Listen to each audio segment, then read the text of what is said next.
Coach, it just seemed like Charlotte wouldn't go away. Just what would you see? What did you see out of the defense down the stretch, especially with Onyeka getting that huge kind of like pass breakup to kind of stop things in Yeah, transition? well, the guys on the staff made a great call. Um, we started switching. Uh, there was a couple times we weren't up enough and gave up threes, um, but they were off the dribble threes.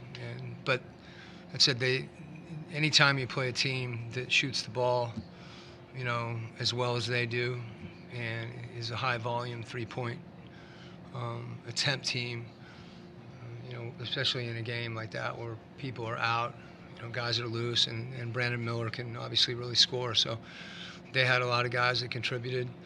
And as you said, I thought we were tough-minded tonight, and that was as good a win. It's not, it maybe not be a win that people talk about the same way another win, but it's every bit. I mean, every bit as difficult to come in here and win a game like that on a back-to-back after a big win. And when you look at the second half in particular, it seemed like the bench really kind of found a little bit of footing and settled things down. What did you see out of, particularly Kobe after that big defensive possession he had on Cody Martin? Yeah, you guys ask me about Kobe's offense all the time, and I've said it, and I'll stay consistent with it. Yeah. The way that, when you come off the bench, your offense sometimes comes and sometimes doesn't because you don't know how many opportunities you're going to get. But you can always impact the game defensively, and that was a big-time play that he made.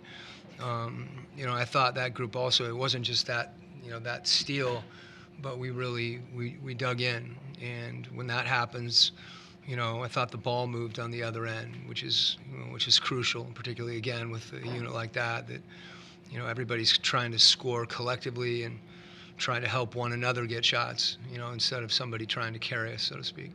And you touched on it pregame about just how Trey can impact the game, finding other guys to open things up for assists. But tonight, Jalen, especially in those non-Trey minutes, really kind of helped to get the ball moving. Yeah, and that's again, that's the key for us. And sometimes it's easier to do when you run, and on a back-to-back, it's harder to run. And then there's plays when they hit shots that can be a little bit deflating, and then you don't run. And when I say run, I mean just get into whatever we're doing quickly and try to have thrust in our offense. And JJ is someone that can do that because he can bring the ball up, he rebounds well. And if he puts early pressure on the defense like that, usually you get, if not a big advantage, you get, an advantage within the possession.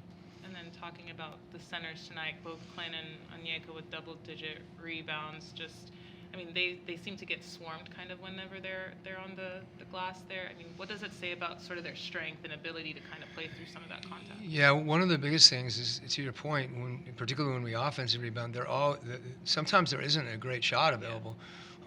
You always feel like because those guys have worked so hard to get a rebound, you want them to be rewarded. But it's something we've talked about for them to really make that read where they have an angle, or they can throw the ball back out because they have confidence in their teammates. And I thought both those guys, really, our whole group is getting better at, finding open people. I thought in the first half, particularly if Trey picks up his dribble, we have to really be receivers for him, and then he's got to make sure that, he takes care of it too. So those are just things that involve spacing. Again, there's that special word. But if you're not spaced, it's hard to play together. Coach, obviously you coached in Europe. At some point you had a European, a Greek assistant coach back in Utah. And you have a pretty big respect about European basketball. You have 3 European players in your team, especially Rishase, who is a rookie and a young guy, and game by game he's getting bigger and bigger role. What do you think these guys, and especially Rishase, can add to your team? Yeah, well, Fotis Caceres, who was my assistant, did a great job for us. And one of the things about, exposing yourself to the international game and international coaches in particular, Igor Kokoshkov is Serbian, and he's coached, both in the NBA and the EuroLeague. And I have so much respect for international basketball and international coaches that feel like we can really learn from them. And you can see it, the teaching that takes place with a guy like, Bogey, with Veet, and obviously with Zach too.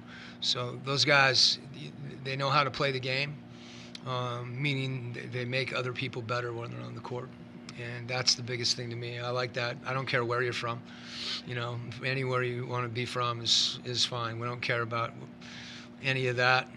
But to your point, those three guys in particular know how to play, and they help make other people better, and I'm glad we got them.